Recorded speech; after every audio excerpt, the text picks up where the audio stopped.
అందరికీ నమస్కారం అండి. మనవాహిని ప్రేక్షకులకి, వీక్షకులకి నా స్వాగతం, సుస్వాగతం. మనం చదువుకుంటున్న చిన్న చిన్న పుస్తకాల సిరీస్‌లో చాలా మంచి మంచి పుస్తకాలు చదువుకున్నాం మనం. అట్లాంటి పుస్తకాల్లో కొన్ని తేడాలు కూడా అక్కడక్కడ మనం కొన్ని గమనించాం. బట్ ఏదేదున్నా ఆ పుస్తకంలో ఉన్నట్టు చదువుకొని మన కామెంటరీ చెప్పుకునే విధానంలో మనతో పాటు ఎస్‌కే గారు కూడా వచ్చారు. నమస్కారం ఎస్‌కే గారు. నమస్కారం అండి.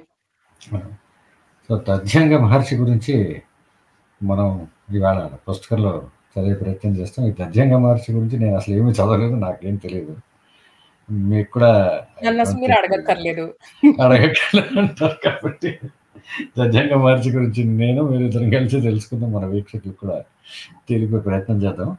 నేను స్టార్ట్ చేస్తాను. తథ్యంగ మహర్షి.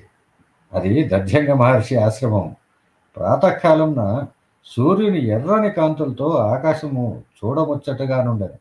పిల్లవాయువుల మందగమనంచే వాతావరణము ఆహ్లాదము కలిగించుచుండెను. పక్షుల కిలకిల ధ్వనులు వీణానాదము తలపించుచుండెను. నిరంతర హోమ ధూపములతో ఆశ్రమంతయు సుగంధయుక్తముగానుండెను. నానావిధ ఫలపుష్పములతో సమృద్ధిగా నుండు లతలు వృక్షములు వసంత ఋతు శోభను తలపించుచు ఆశ్రమమునకు శోభను కలగచేయుచుండెను. కోకిల గానములు అతిథుల్ని ఆహ్వానించుచుండట్లనుంది. లేళ్లు నిర్భయంగా ఆశ్రమమున సంచరించుచుండెను. శాంత చిత్తులకు మహర్షుల తప ప్రభావమేమో శాశ్వతమగు విరోధము గల జంతువులు కూడా ఎంతో మైత్రితో అచ్చట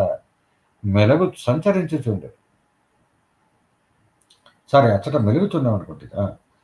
లేళ్ళు, పులులు, గ్రూరుమలు ఏంటండి? గుర్రుమలు కదా ఇది? అది గుర్రుములు అని ఉంది. గుర్రుములు అంటే గుర్రములేమో అయి ఉండొచ్చు. అదే ముంగీసలు మున్నగునవి జాతి విరోధము మరచినవి. కామము, క్రోధము మున్నగు శత్రువులకు అచ్చట ప్రవేశము లేదు. హోమాగ్నుల నుండి నింగికెగియు ధూపము స్వర్గమునకు నిచ్చెనలా అన్నట్లుండెను. వృక్షములను ఆధారంగా చేసుకుని పైకెగురు త్రాకులతలు పైకి ఎక్కే లతలు మోక్షమునకు దారి చూపుతున్నట్లుండేను. ఎంత బాగా ఎక్స్క్లమేషన్ ఓవర్గా ఇది ఇచ్చినట్టున్నారు. ఎలా ఉండేనేదండి? వేదనాదములతో సత్వగుణము మిగిలిన రెండింటినీ జయించినది. ఎటు చూసినా మూర్తి భవించిన ధర్మమే విహరించుచున్నది. ఆ వ్రణమంతట అనగా ప్రమేశస్సు నిత్యకృత్యములందు సంలగ్నమైన ఋషికుమారుల సందడి వేదనాదామృతంతో ఆశ్రమం అంతయు ప్రతిధ్వనించుచుండెను.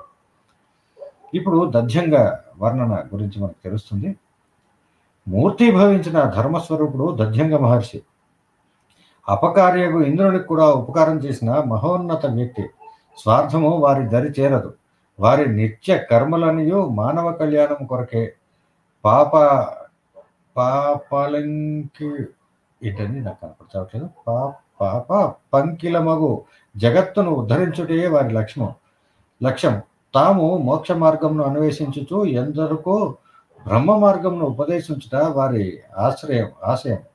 వేదమాతను ఆరాధించుచు శిష్యులకు ఎందరికో తన విద్యను పంచిపెట్టుట వారి నిత్య కృత్యము. వినీలి ఆకాశంలో ధ్రువతారులుగా వెలుగు అగ్రగణ్యులకు మహర్షుల్లో దధ్యంగ మహర్షి ఒకరు. బ్రహ్మజ్ఞానయగు అతనికి లోకమంతయు ఎండమావి వంటిది. మనము ఏ సంసారంను నిత్యముగా తలసి భోగములను అనుభవించుచు తృప్తి చెందక ఇంకనూ ఏదో పొందవలనని మదనపడుతున్నామో అది అంతయు వారికి తృణప్రాయమే. బ్రహ్మ పదార్థమునందే వారు రమించెదరు. బ్రహ్మానందము తప్ప మరి ఏ ఆనందము వారికి గోచరించదు. ఆయన ఆశ్రమమున ఎందరో శిష్యులు కలరు. దధ్యంగుడు కులగురువు. ఉదార చరిత్రలకు ఋషులకు తనవాడు పరాయివాడన భావన ఉండదు. దధ్యంగ మహర్షి కోమల స్వభావుడు, దయార్థ హృదయుడు, శిష్యవత్సలుడు. ఆధ్యాత్మిక చింతనయే పరమ లక్ష్యముగా భావించుచు శిష్యులకు విద్య నేర్పటలో ప్రసిద్ధికెక్కినారు. వారి ఆశ్రమము ప్రకృతి ఒడిలో మనోహరముగా నుండుటేగాక శిక్షణలో ప్రసిద్ధి నొందుటచే ఎందరికో ఆకర్షముగానున్నది. నిత్యము నూతనముగా చేరు విద్యార్థులతో ఆశ్రమము కలకలలాడుచుండెను. వేద శాస్త్రములకు పుట్టినిల్లై సంసార సాగర తరుణమునకు సేతువై భాషల్లుచున్నది. అందు సంసార సాగరం నుండి జనులను తరింపజేయవాడు దధ్యంగుడు. తద్భంగ మహర్షి ప్రకృతి శోభను తిలకించసాగాను. ఏదో అసంతృప్తి అతని చూపుల్లో గోచరించుచున్నది. భవిష్యత్తులో జరగబోయే సంఘటనకు సంబంధించిన ఛాయలు అతని ముఖంపై కనపడుచుండవు. ఋషులు ద్రష్టలు, భూత భవిష్యత్ వర్తమానాలు వారికి కరతలామలకములు. మనకు ప్రత్యక్షముగానే విషయములన్నీ వారికి గోచరించును. ఎట్టి విషయమునైనను బాగుగా మననం చేసి దాని యథార్థ స్థితిని గ్రహించగలరు. కానీ జరగబోవు దానిని తప్పించుట ఎవరికి సాధ్యము? అతని ముఖ కవళికలు ఏదో జరగరానిది జరగబోతున్నట్టు సూచించుచున్నవి. మౌనముద్రను దాల్చి ధ్యానంలో నిమగ్నమాయను. శిష్య బృందము వారి వారి పనుల్లో నిమగ్నమాయను. కొందరు పుష్ప సమిధులు తెచ్చిరి, కొందరు వేద పఠనమును వల్లించుచుండిరి, మరికొందరు ఋషీశ్వర్ని నిత్యకర్మలకు ఏర్పాట్లు గావించుచుండిరి. ఎస్కే గారు కంటిన్యూ తీసుకుంటారా? ఓకే. ఇంద్రుని రాక. ఆశ్రమాధిపతియగు దధ్యంగ మహర్షి ఎందరో శిష్యులకు వేద విద్యను నేర్పుచుండెను. నిరంతర వేదఘోషతో ఆశ్రమము మారుమ్రోగుచుండ ఇంతలో అచటకు ఒక అపరిచిత వ్యక్తి వచ్చెను. ప్రతిరోజు ఎందరికో ఆతిథ్యమిచ్చు మహర్షికి అందరూ పరిచితులే. కాని అపరిచిత వ్యక్తిని చూడగానే అతనికి ఆశ్చర్యము కలిగెను. వచ్చిన మహాపురుషుడు ఎవరో తెలియక దధ్యంగుడు మీరెవరు? తపోవనమునకు తమ రాకకు కారణమేమి అని ప్రశ్నించెను. అప్పుడు అపరిచిత వ్యక్తి నేను జ్ఞాన సముపార్జనకై వచ్చిన అతిథిని. మీ గొప్పతనమును వింటిని. మీ దర్శనము జన్మజన్మలకు మాకు పుణ్యము కలిగించును. ఎంతో మంది శిష్యులకు బ్రహ్మజ్ఞానము కలిగించు మీరెంతో ధన్యులు. తమ కీర్తి ముల్లోకములలో వ్యాపించినది. జ్ఞానవృద్ధులకు మీరు అతిథియగు నా కోరిక తీర్చుటకు మాట ఇచ్చిన ఎడల నా రాకకు కారణము నివేదించగలను అని చెప్పెను. కృపావల్లభుడు అతిథి సేవా తత్పరుడగు దధ్యంగుడు తన కర్తవ్యమును నిర్వహింపదలచి అట్లే అని మాట ఇచ్చెను. వైదిక ధర్మములలో తల్లి, తండ్రి, గురువులను పూజించుటతో పాటు అతిథి పూజ కూడా ప్రముఖ స్థానము కలదు. అతిథికి ఆతిథ్యమిచ్చి అతని కోర్కెను తీర్చుట అందరి కర్తవ్యము. అందున మహర్షి ఆశ్రమమునకు అతిథి రాక, అతిథి విషయమున లింగభేదము, వయోభేదము లేదు. వచ్చిన వారెవరైనను, అపరిచితులైనను, చివరకు తనను ద్వేషించువాడైనను గౌరవించుట భారతీయ సాంప్రదాయము. కనుకనే తన ఆశ్రమమునకు వచ్చిన వ్యక్తి ఎవరో తెలియకపోయినను ఆతిథ్యం ఇచ్చి కోర్కెను తీర్చుటకు దధ్యంగుడు సిద్ధపడెను. ఇంద్రుని కోరిక. పిమ్మట ఆశ్రమమునకు వచ్చిన వ్యక్తి దధ్యంగునితో మహర్షి, తమరు నాకిచ్చిన మాటకు నేనెంతో కృతజ్ఞుడను. నా రాక చెప్పెదను. నేను స్వర్గలోకాధిపతియగు ఇంద్రుడను. పాండిత్యములో మీకు మీరే సాటి. బ్రహ్మజ్ఞానములో మీకు మించిన వారెవరు? మిమ్ములను ఆశ్రయించిన ఎందరో శిష్యులకు వేదశాస్త్రములను ఉపదేశము చేయుచు సంసార బంధముల నుండి ముక్తిని కలుగజేయుచున్నారు. లోక కళ్యాణము కొరకు చేయు మీ ప్రయత్నము ఎంతో ప్రశంసనీయము. మానవులు మీ వలన బ్రహ్మజ్ఞానము నుండి దుఃఖభూయిష్టమగు ప్రపంచము నుండి మోక్షమునొందుటను చూచి బ్రహ్మతత్వమును తెలుసుకొనవలనని నాకు కూడా కోరిక కలిగినది. దాని వలన నేను స్వర్గలోకము నుండి ఇచ్చటకు వచ్చితిని. మానవులకు దుర్లభములగు స్వర్గసుఖములను నేను అనుభవించుచున్నాను. సకల దేవతలకు నేను అధిపతిని. అమృతపానము చేసిన మాకు మృత్యువెక్కడా? ముసలితనము లేదు. సుఖ సంపదలతో తులతూగు నాకు బ్రహ్మతత్వము తెలుసుకొనవలనని ఇచ్చ కలిగినది. ఈ కారణమునచే నిగూఢమగు రహస్యమును తెలుసుకొనుటకు మధు విద్యకై మీ వద్దకు వచ్చితిని. నన్ను మీ శిష్యునిగా స్వీకరించి బ్రహ్మజ్ఞానము ఉపదేశింపుడు. భూలోకమున ఇనుమడించిన మీ పేరు ప్రతిష్టలు స్వర్గలోకమునకు కూడా వ్యాపించను. మీ వద్ద శిష్యునిగా చేరుట నా అదృష్టముగా భావించదను. శిష్యుడు సమర్థుడగు గురువును వెతుకును. గురువు కూడా అర్హుడగు శిష్యుని కోరును. ముక్కోటి దేవతలకు అధిపతియగు ఇంద్రుడు సవినయముగా మీ వద్దకు వచ్చినాడు. చీకు చింత లేని నాకు బ్రహ్మ విద్యను కూడా పొందవలనని కోరిక కలిగినది. నా కోరికను అంగీకరించవలసిందని ప్రార్థించెను. అప్పుడు దధ్యంగుని ద్వైదీభావము అనేది ఏంటో చూద్దాం. అతిథిగా వచ్చిన వ్యక్తి ఇంద్రుడు అని తెలుసుకుని దధ్యంగ మహర్షి ఆశ్చర్యపడెను. అతని నోట మాట రాలేదు. ఇంద్రుని మాయాజాలము లోకములకు తెలియనిది గాదు. నిజంగా అతడు బ్రహ్మ విద్యను నేర్చుకొనుటకు వచ్చినాడా? అందులో కుతంత్రం ఏమైనా ఉన్నది? తన ఆధిపత్యమును నిలబెట్టుకొనుటకు ఏదైనను చేయగలడు. యోగ్యుడా? అయోగ్యుడా? అని విచారము చేయక చేసిన విద్యాదానము సఫలము గాదు. అపాత్రునకు చేయు దానము నఫలమే కదా! అందుకు కొంత విచారణ అవసరం. శిష్యునిగా స్వీకరించి బ్రహ్మజ్ఞానమును ఉపదేశించుటకు కొన్ని అర్హతలు అవసరం. మధు విద్యను పొందుటకు ఇంద్రుడు అర్హుడేనా అని ప్రశ్న. కాని మహర్షి అతిథి కోరికను తీర్చుటకు ముందుగానే మాట ఇచ్చెను.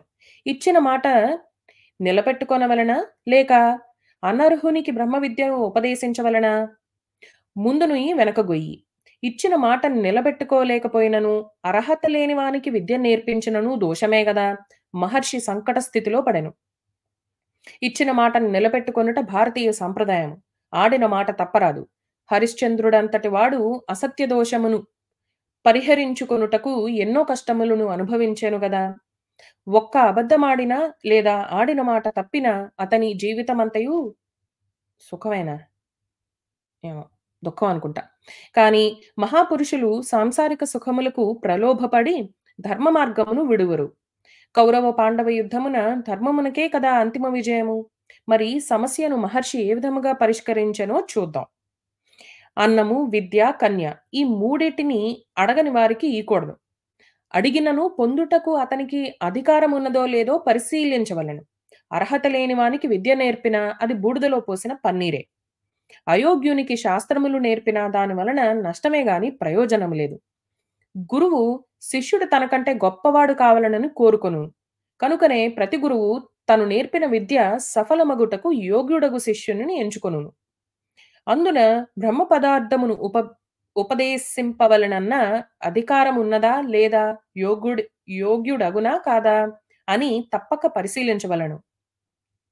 బ్రహ్మోపదేశము పొందువానికి ఇంద్రియ నిగ్రహం అవసరం. కామము, క్రోధము, లోభము, మదము, మాత్సర్యములను జయించవలను. ప్రతి వ్యక్తి సుఖమును కోరుకొనును. సుఖదుఖములు తను చేసిన కర్మలను అనుసరించి లభించును. పుణ్యకర్మల వలన స్వర్గ సుఖములను పొందినను పుణ్యఫలము క్షీణించిన తిరిగి మత్యలోకమున ప్రవేశించును. పాపకర్మల వలన దుఃఖములను అనుభవించును. దీనిని తప్పించుకొనుట ఎవరికీ సాధ్యము కాదు. ఈ సృష్టి అంతయు ప్రళయ కాలమున నష్టమగును. పంచమహాభూతములతో ఏర్పడిన ఈ శరీరము ఏదో ఒక రోజు నశించవలసిందే. ఆత్మ నిత్యము. ఈ సత్యమును తెలుసుకుని భగవంతుని శరణు వేడుట ఉత్తమ మార్గము. మనస్సు చంచలమైనది. దీనిని అదుపులో పెట్టుట కష్టసాధ్యము. సమస్త పాపకర్మలను ఆచరించుటకు మనస్సు యొక్క చాంచల్యమే కారణము. దీనిని జయించుటకు ఎంతో సాధన చేయవలను. ధర్మము, అర్థము, కామము, మోక్షమును పురుషార్థములలో మోక్షమును పొందుట దుర్లభము. బ్రహ్మజ్ఞానము వలన ఇది లభించును. దీనికి ఇంద్రియములను జయించుట మొదటి మెట్టు. బ్రహ్మజ్ఞానము పొందుటకు జితేంద్రియుడు అర్హుడు. ఇంద్రుడు బ్రహ్మతత్వ ఉపదేశము పొందుటకు అర్హుడేనా? నిరంతరము స్వర్గ సుఖములను అనుభవించుచు అతడు జితేంద్రియుడు ఎట్లగును? అహల్య వృత్తాంతము మనకు తెలియంది కాదు. దేవేంద్ర పదవిని నిలబెట్టుకొనుటకు ఎన్ని అకృత్యములు చేసెనో కదా. అప్సర స్త్రీలను పంపి ఎందరో మహర్షుల తపమును భంగపర్చెను. కామభోగలాలసుడు. నిరంతరము తన పదవిని కాపాడుకొనవలనని ఆలోచన కలిగిన ఇంద్రునికి మనశ్శాంతెక్కడా? అట్టి ఇంద్రుడు మధు విద్యకు అర్హుడేనా? మనుష్యులకొక నియమము, దేవతలకొక నియమము యుక్తము కాదు. కనుక బ్రహ్మోపదేశము చేయుటకు ఇంద్రుడు ఏ విధముగానూ తగినవాడు కాదు. ఈ విధముగా దధ్యంగ మహర్షి పలు విధములుగా ఆలోచించసాగాను. ఇచ్చిన మాటను నిలబెట్టుకొనుట యుక్తముగా తలచి మహర్షి ఇంద్రునికి విద్యను ఉపదేశించుటకు నిశ్చయించెను. దధ్యంగుడు ఇంద్రునితో, భోగలాలసుడగు పురుషుని మనస్సు ఎన్నో వ్యర్థ ఆలోచనలతో కలుషితమై ఉండును. భోగము, మోక్షము పరస్పరము విరుద్ధములు. స్వర్గసుఖములు శాశ్వతము కావు. కల్పవృక్షము, కామధేనువు, అప్సరసలు మున్నగు వాని వలన కలుగు సుఖము తాత్కాలికమైనదే. అది నిత్యానందము కాదు. బ్రహ్మ సాక్షాత్కారము వలన కలుగు ఆనందమే నిత్యము. అది ఏ మోక్ష మార్గము. బ్రహ్మ పదార్థమును తెలుసుకొనుటలో సామాన్యుడు, దేవరాజు ఇద్దరూ సమానమే. నిత్యము భోగములకు అలవాటు పడిన ఇంద్రుడు ఎంతటివాడు? మనస్సును నిగ్రహించుకొనవలెను. ఓ ఇంద్రా! నీవు హృదయమందలి భోగబుద్ధిని విడిచిపెట్టుము. అప్పుడే బ్రహ్మతత్వమును బాగుగా తెలుసుకొనగలవు. అట్లుగాకున్నా తుచ్చముగా సునకమునకు, ఇంద్రునకు తేడా ఏమి? కనుక అధికార దాహము విడిచి జితేంద్రియుడు కమ్మని చెప్పుచు మధు విద్యను ఉపదేశించెను. ఇంద్రుడు సామాన్యుడా? స్వర్గాధిపతి. ముక్కోటి దేవతలకు ప్రభువు. తన ఆజ్ఞ లేనిదే అచట చీమైనా కదలదు. కల్పవృక్షము, కామధేనువు మున్నగు నిరుపమానములగు వస్తువులు స్వర్గమునే ఉన్నవి. మహర్షుల తపమును సహితము తమ నృత్య క్రీడలతో భగ్నము చేయగల సమర్థులు. రంభ, ఊర్వశి, తిలోత్తమ మున్నగు అప్సరసలు తన అధీనములో ఉన్నారు. అట్టి ఇంద్రునికి అహంకారము సహజమే గదా. దంధ్యుగుని మాటలు వినిన ఇంద్రునికి దధ్యంగుని మాటలు వినిన ఇంద్రునికి చాలా కోపం వచ్చెను. దేవరాజుకు తను ఎక్కడ? అడవులలో తపమాచరించు సామాన్యుడెక్కడా? నికృష్టములగు వస్తువులతో తనను పోల్చుటను కలలో కూడా ఊహించలేదు. తనను ఈ విధముగా అవమానించున ప్రీతికారము చేయవలనని అతనిలో అగ్నిజ్వాలలు చెలరేగెను. ప్రతీకారము చేయవలనని అతనిలో అగ్నిజ్వాలలు చెలరేగెను. క్రోధాగ్నిని చల్లార్చుటకు శతవిధములా ప్రయత్నము చేశను. ఉన్మత్తులైన వారికి అది ఎంతమాత్రము సాధ్యము కాదు. తనను తాను నిగ్రహించుకొనలేక ఇంద్రుడు, ఓ మహర్షి, నీవు ఈ విద్యను ఇతరులకు ఎవరికైనా ఉపదేశించినా నీ శిరస్సు తెగి నేల మీద పడునని హెచ్చరించెను. అధికారి కాని వానికి విద్య నేర్పుటకు ఫలితమిదే అన్నట్టు. మహాపురుషులు సుఖదుఖములలో సమానముగానే ఉందురు. ఉపద్రవములకు భయపడరు. సంపదలకు ఆనందించరు. రాజ్యాభిషేక వార్త వినిన రాముడు ఉప్పొంగలేదు. వనవాసమునకు వెడలమనిన దుఃఖించనూ లేదు. ఇదియే మహాపురుషుల లక్షణము. ఇంద్రుని శాపము వినిన మహర్షి ఎంత మాత్రము చలించలేదు. అతని మాటలు తనపై ఎటువంటి ప్రభావము చూపలేదు. శాంతచిత్తుడై తన కర్తవ్యమును నిర్వర్తించసాగెను. పెనుగాలులు మహావృక్షములను పెకలించి వేసినను పర్వతములను ఏమీయును చేయలేవు గదా. తన శాపమునకు మహర్షి ఎంతమాత్రము చెలించకపోవట చూచి ఇంద్రుడు ఆశ్చర్యపడెను. ఒకవైపు దురహంకారి, మరొక వైపు శాంతచిత్తుడైన మహర్షి. ఈ దృశ్యము లోకములనే ఆశ్చర్యపరచెను. కాలము గడిచెను. ఒకనాడు అశ్వినీ దేవతలు మహర్షిని సమీపించి వినయముతో, ఓ మహర్షి, మాకు మధువిద్యను ఉపదేశింపుడు. ఎంతో ఆశతో మీ వద్దకు వచ్చితిమి. మా కోరికను మన్నింపుడు అని వేడుకొన్నారు. అప్పుడు దధ్యంగ మహర్షి, బ్రహ్మ విద్యను పొందుటకు యమ నియమాది గుణములు కలిగి అధికారమును సంపాదించితిరా అని వారిని ప్రశ్నించెను. అప్పుడు అశ్విని దేవతలు, ఓ మహానుభావ, సత్య తపస్సంపన్నుడగు వ్యక్తి మాత్రమే ఇటు విద్యకు అధికారి అని మాకు తెలుసు. మేము కఠిన తపమాచరించి కామవాసనల నుండి మా మనస్సును దూరము చేసితిమి. ఇప్పుడు మేము జితేంద్రియులము. లోక కళ్యాణం ఆచరించుట మా జీవిత లక్ష్యము. దివ్య దృష్టి కలిగిన మీరు మా జీవన వృత్తమును తెలుసుకొని ఉందురు. మేము ఏమి దాచినను మీ దగ్గర దాగదు. నిప్పును అరచేతిలో పెట్టుకుని ఎంతకాలం భరించగలము? ఇంద్రుడు సోమపానమునకు మమ్ములను అనర్హులుగా చేసినాడు. అప్పటి నుండి ప్రతీకార జ్వాలలు మాలో రేగి ఇంద్రునిపై పగ తీర్చుకొనవలనని తలచితిమి. కాని నికృష్ట కృత్యము చేయుటకు మనసు అంగీకరించలేదు. జనజీవనములో కలిసి పరోపకారము చేయుటయే లక్ష్యముగా పెట్టుకొంటిమి. వైద్యము మా ప్రధాన వృత్తి. మా వలన గ్రుడ్డివారు చూడగలిగిరి, కుంటివారు నడవగలిగిరి.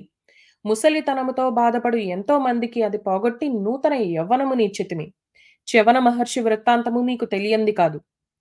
సరాత్యుని పుత్రికయగు సుకన్యతో అతనికి వివాహము జరిగెను. కాని వార్ధక్యము వలన అతని జీవితము దుర్భరమాయెను. అప్పుడు మేము అతనికి నూతన యవ్వనము ప్రసాదించి అతని జీవితంలో వసంతము చిగురిచ్చితిమి. దీనికి ప్రత్యుపకారముగా చ్యవనుడు సోమపానమునకు మాకు అవకాశము కల్పించినాడు. రాక్షసులు నూతిలో పడవేసిన రుభుడను ఋషిని అట్లే బంధనుడను ఋషీశ్వరుని జలముల నుండి రక్షించితిమి. అంధకారమున పడవేయబడిన కన్వుడు మీచే రక్షింపబడినాడు. కూపమున పడవేయబడిన అంతకుడు అను రాజర్షిని, సముద్ర మధ్యమున నిమగ్నమైన భుజ్యుని, రాక్షసులచే పీడింపబడు కర్కంధువయువులను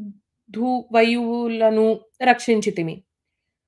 సుచంతుడు మున్నగు వారికి ధనధాన్యములిచ్చితిమి. అసురులచే అగ్నిచే బాధింపబడు అత్రిని మంటల బారి నుండి రక్షించితిమి. పృష్ణిగు పురుకుత్సుమున్న పురుకుత్సు మున్నగు వారు కూడా మాచే రక్షింపబడిన వారే. కుంటివాడగు పరావృజునికి నడకను, గ్రుడ్డివారగు రుజాశ్వునికి దృష్టిని ప్రసాదించితిమి. ఇట్లే అనేక మంది ఋషులను మానవులను రక్షించితిమి. బ్రహ్మ విద్యను పొందుటకు అవసరమగు గుణములన్నీయూ మా వద్ద కలవు. దానిని పొందుటకు మేము తగిన వారము. కావున బ్రహ్మతత్వమును ఉపదేశింపుడని ప్రార్థించిరి. దధ్యంగ మహర్షికి విషమ స్థితి కలిగినది. ఇంద్రుడంతటి వాడు పరమతత్వమును తెలుసుకొనుటకు వచ్చిన అర్హత కలవానికే విద్యోపదేశము తగునని సున్నితముగా మందలించెను. అధికారియగు వ్యక్తి వచ్చిన విద్యను తప్పక ఉపదేశింపవలను, లేకున్నా తన విద్య నిష్ఫలమగును. అశ్విని దేవతలు విద్యను పొందుటకు అర్హులే. వారికి ఉపదేశము చేయకపోయినా తను అపరాధియగును. కాని మరొక వైపు ఇంద్రుని శాపము కలదు. ఇతరులకు బ్రహ్మ విద్యను ఉపదేశించిన తన శిరస్సు ఖండితమగును.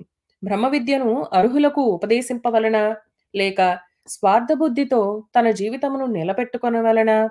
పరస్పర విరుద్ధ భావములు రెండు మహర్షిని వేధించసాగెను. కాని మహర్షులు ఎన్నటికీ స్వార్థమును గూర్చి ఆలోచించరు. ఒకవేళ స్వార్థభావము మనసులో పుట్టినను దానిని ఆదిలోనే త్రుంచివేయుదురు. ఐహిక సుఖములను విడిచి బ్రహ్మ సాక్షాత్కారమే జీవిత లక్ష్యముగా చేసుకొనిన వారికి స్వార్థం ఎట్లుండును? జీవితము నీటి బుడగ వలె అశాశ్వతము. ఈ సత్యమును గ్రహించక మానవులు సంసార బంధమున కొట్టుమిట్టాడుచు, చేయకూడని పనులు చేయుచు పాపమును మూటగట్టుకొనుచున్నారు. కాలచక్రమున జనన మరణములు సహజములు. అన్ని జన్మలలో మానవ జన్మ శ్రేష్టమైనది. పశుపక్షాదులకు లేని యుక్తాయుక్త విచారమును జ్ఞానమును మనుషులకు కలదు. జ్ఞానము లేని మానవుడు పశువుతో సమానము. ఎంతో పుణ్య విశేషము చేయగలిగిన మానవ జన్మను సఫలము చేసుకొనవలను. మోక్ష మార్గమునకు ప్రయత్నము చేయుటకు మానవ జన్మ తొలిమెట్టు.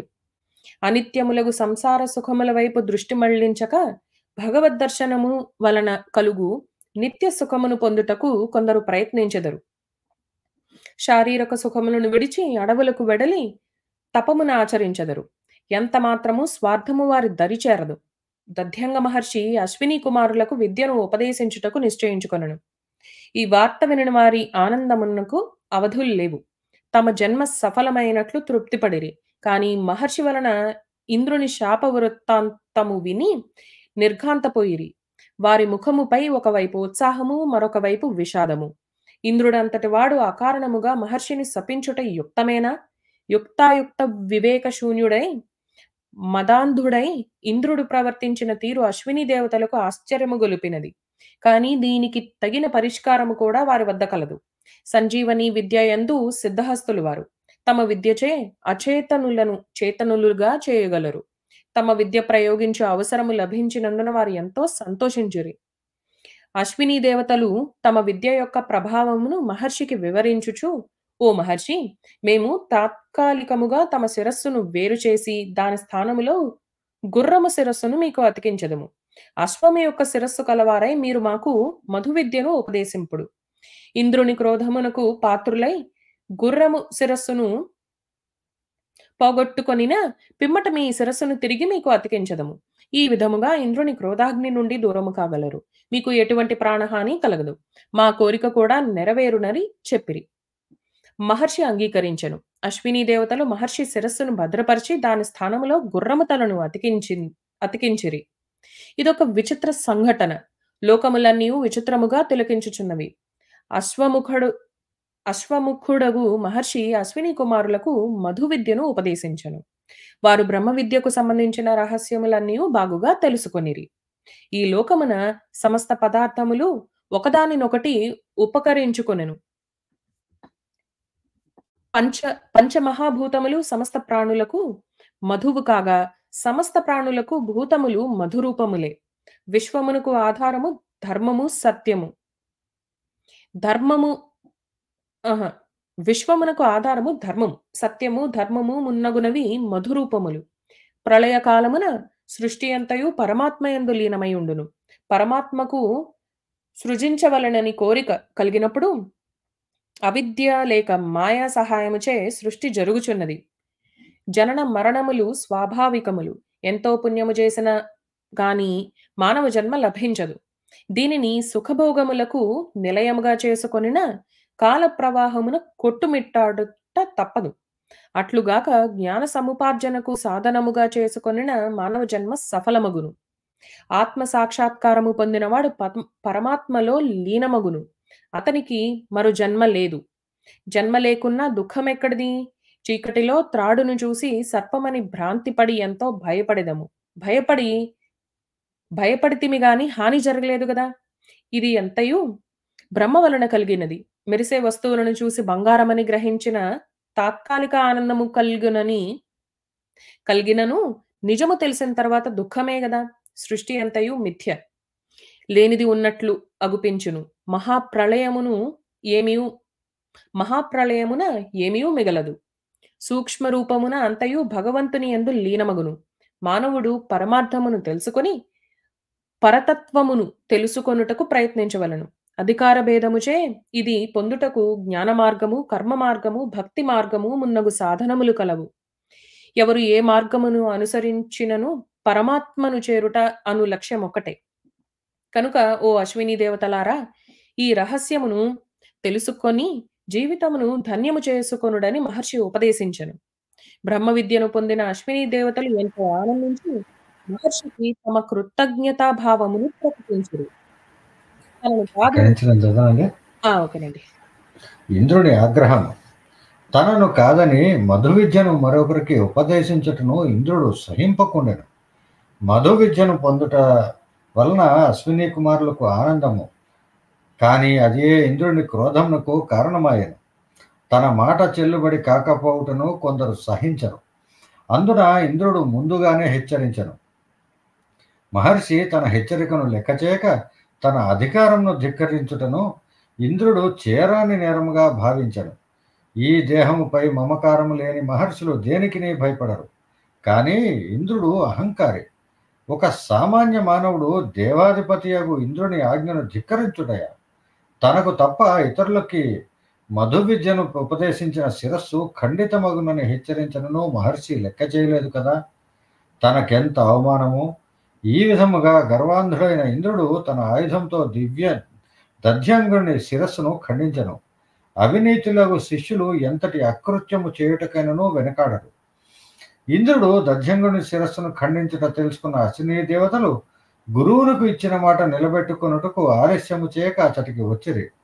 తమకు బ్రహ్మ విద్యను ఉపదేశించుట వలన కదా గురువులకిట్టి దురవస్థ కలిగినది. ఇంద్రునిపై వారికి అసహ్య భావన ఏర్పడినది. మహర్షి యొక్క శిష్య వాత్సల్యమునకు ఆశ్చర్యపడింది. ఎంతటి సహనం అతనికి! తాను తలచిన ఇంద్రుడిని ఏదైనా చేయగల సమర్థుడు మహర్షి. శిష్యుడు అపరాధము చేసినను గురువు క్షమించి అతనికి మంచి మార్గమున అతనిని ప్రవర్తింపజేయును. అది గురువు గొప్పతనము. అట్టి గురువు ఎడల ఇంద్రుడు ప్రవర్తించిన తీరు వారికి ఎంతో ఖేదము కలిగించినది. గురువు గారికి వారిచ్చిన మాటలు నిలబెట్టుకోవలసిన సమయము ఆసన్నమైనది.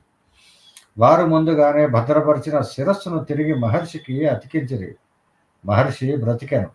అశ్విని దేవతల పనికి అందరూ సంతోషించిరి. గురువు ఎడల ఇంద్రుని కృతజ్ఞత, అశ్విని దేవతల కృతజ్ఞత లోకములను ఆశ్చర్యపరిచినవి. ఇంద్రుడు దధ్యంగుడిని సమీపించి, ఓ మహర్షి, నేను చేసిన అపరాధమునకు సిగ్గుపడుతున్నాను. విద్యను ఉపదేశించిన గురువుల శిరస్సును ఖండించి నేను ఎంతో పాపము ఆచరించుతుని. నన్ను క్షమింపుడని వేడుకొనెను. మహర్షి ఇంద్రునితో, నీ ఎదుట నాకు ఎటువంటి కోపమూ లేదు. బ్రహ్మ విద్యను పొందుటకు అర్హతలు కూడా నీకు తెలిపితిని అని చెప్పాను. ముని ప్రవచనములు వినిన ఇంద్రుడు ఆనందంతో, ఓ మహర్షి, అశ్విని కుమారులు మీ ఎడల చూపిన కృతజ్ఞతకు నా అహంకారము తొలగినది. వారి గురుభక్తి నాకు ఎంతో ఆదర్శమని చెప్పాను. ఇంద్రుడు నిర్మల హృదయుడాయను. వృత్రుడు, శంబరుడు మున్నగులు రాక్షసుల దాడి నుంచి తప్పించుకొనుటకు సహాయమునకై దధ్యంగుణ్ణి ఆశ్రయించను.